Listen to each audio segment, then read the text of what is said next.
Maxine, what are you doing here? Well, we've come out as a group to support the refugees out in Calais and Dunkirk. So we're at the warehouse at Care for Calais, where we brought money and shoes and stuff that the refugees will need out in the camp. I think you bring lots of money, about 2,000, 3,000 pounds. How I've much? brought 1,000 at the moment, but I've got another 1,000 I'm waiting to clear at the moment from another organisation called the Committee to Defend Asylum Seekers. And it was another check from a church And from there's another one from St Mark's Church for £1,144, I think. something like that. Yeah, so that's quite a lot of money, 3,000 odd pounds that we will be donating to Care for Calais, and they need it really, given the situation we saw yesterday when we went out to Dunkirk. So tell me, how was the situation yesterday in Dunkirk? There was Yesterday you have been in Dunkirk and you have Yeah. been helping with tea, coffee for refugees. Yeah, well, yesterday when we arrived at Dunkirk, it's along the part of a disused railway track. I was quite surprised how many people were there. I think there must have been about 500 people there.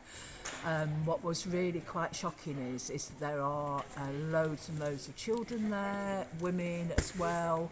That means they're all really getting ready to get onto the boats, and you just think, you worry really that they might drown. We saw the tragic deaths of people, but the problem is, people can think, why are they here? But they have no choice.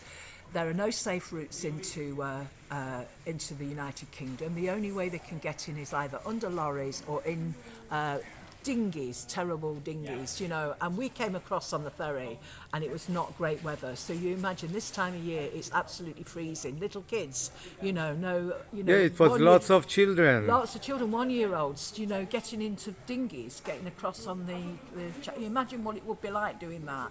And this is like, we have the outpouring of support for the Afghan refugees, quite rightly so.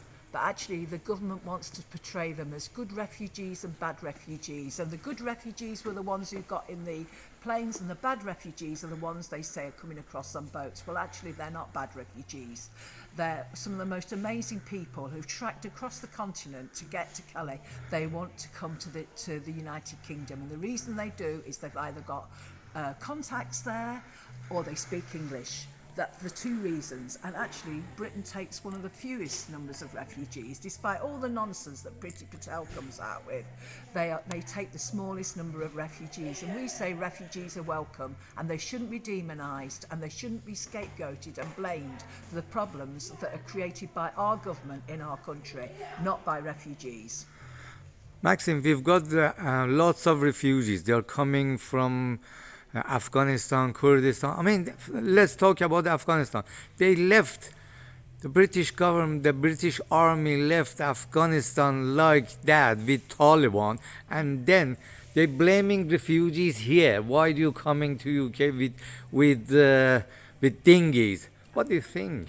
I mean, first of all, they went to war in Afghanistan, a war I never agreed with. The Afghan people will always want to run their own country. That, whatever you think about the Taliban, the truth is that the Afghan people can decide themselves what they want to do in their country. We go to war in Afghanistan, and then we withdraw. We said we would help rebuild Afghanistan. We have done nothing of the sort. What was the outcome in Afghanistan? They've left it in a worse position than it was to start off with. So now you've got like thousands of people who were trying to get on those planes, who couldn't get on the planes. They are now trekking across the continent trying to get to this country.